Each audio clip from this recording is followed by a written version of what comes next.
안녕하세요, 반갑습니다. 유튜버 놀력청년입니다. 제가 오늘은 드디어 공개된 아이폰 11에 대해서 정말 간략하게 좀 짚고 넘어갈 건데요. 정말 간략하게 짚고 넘어가는 이유는 여러분들이 더 잘 알고 계실 거라 생각합니다. 유출된 렌더링 이미지랑 크게 다를 게 없기 때문이죠. 이번 아이폰 11은 아이폰 11, 아이폰 11 프로, 아이폰 11 프로 맥스 이렇게 해가지고 세 가지 모델이 출시됐고요. 아이폰 11은 전작인 아이폰 XR과 비슷하다고 보시면 될 것 같습니다.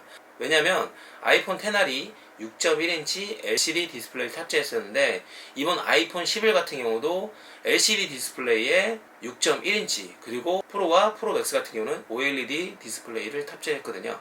그리고 아이폰 11이 아이폰 XR보다 조금 더 저렴해진 699달러 그리고 프로가 999달러 프로 맥스가 1099달러로 출시될 예정이라고 합니다.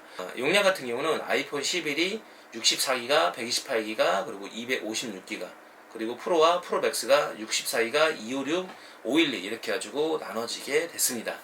1차 출시국에서는 이번 주 금요일부터 사전 예약을 받는다고 합니다. 자, 그럼 한번 좀 달라진 부분을 살펴보도록 할게요. 일단 렌더링 이미지를 보신 분들은 아시겠지만 광각, 초광각, 그리고 망원 해가지고 후면에 카메라 렌즈가 3개가 달리게 됐습니다. 마치 이제 인덕션 아니면 외계인의 눈이다 여러가지 말이 많은데요. 어떤 부분이 됐던 사실 실망감을 감추기 좀 힘들 것 같습니다. 그렇다고 해서 완전히 바뀐 부분이 없는 건 아닌데요. 정말 소소하게 바뀐 부분 몇 가지만 짚고 넘어갈게요. 첫 번째는 듀얼심인데요. 유심을 2개 꽂아 쓸 수 있는 듀얼심 같은 경우는 우리나라에 사실 들어올지 안 들어올지 정확하게 알 수가 없어요. 듀얼심을 지원한다고 해도 우리나라로 들어오는 모델들은 싱글 유심으로 바뀔 가능성이 있다라는 거죠. 물론 이제 직접 들어와봐야 정확하게 알 수 있을 것 같고요. 두 번째는 급속 충전에 대한 부분인데요. 자, 기본 5W 충전기에서 지금 18W로 엄청나게 올라갔지만 사실 다른 제조사의 스마트폰을 보면 25W, 뭐 45W 이 정도의 급속 충전을 지원하는데 18W면은 조금 부족한 감은 없지 않아 있는 것 같습니다. 자, 그리고 아이폰 11에 대한 부분은 언급을 안 했는데 아이폰 11 프로나 프로 맥스 같은 경우는 배터리 사용 시간이 각각 4시간 그리고 5시간씩 늘어났다고 해요. 이거 사실 써봐야지 알 수 있는 부분이기 때문에 조금 더 지켜봐야 될 것 같고요.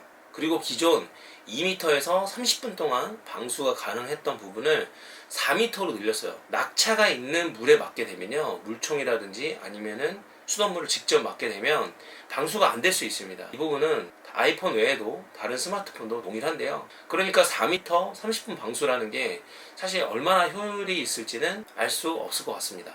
그리고 페이스 아이디의 성능도 30%까지 끌어올렸다고 하는데요. 사실 이런 부분들이 제조사에서 얘기하는 부분이기 때문에 진짜 실제로 나왔을 때 어느 각도에서 얼마나 잘 되는지는 써봐야지만 알 수 있을 것 같아요.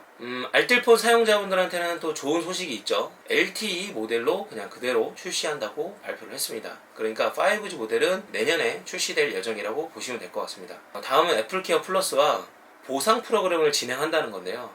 물론 애플케어 플러스는 많은 분들이 기다렸던 서비스라고 보여지는데요. 사실 보상 프로그램 아시겠지만 거들떠 볼 필요도 없을 것 같습니다.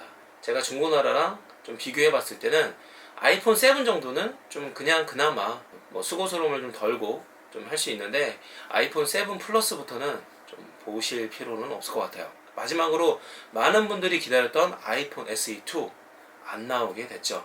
뭐 깜짝 발표를 해서 나중에 추후에 11월 달이나 언제쯤 나오게 될지는 모르겠지만 작년부터 어마무시하게 루머만 무성했던 폰이기 때문에 사실 나올 확률이 극히 적을 거라고 생각이 들어요. 외국의 한 어떤 매체에서는 내년 봄쯤 아이폰 SE2가 아이폰 8의 크기, 그러니까 4.7인치의 크기로 홈 버튼이 없는 모델이 출시될 거다 라고 예상을 하고 있는데요. 이것도 정말 루머인지 아니면은 정말 발표가 될 것인지 이 부분에 대해서는 아마 지금까지 미뤄왔다면 출시가 될지 솔직히 의문이 들고요.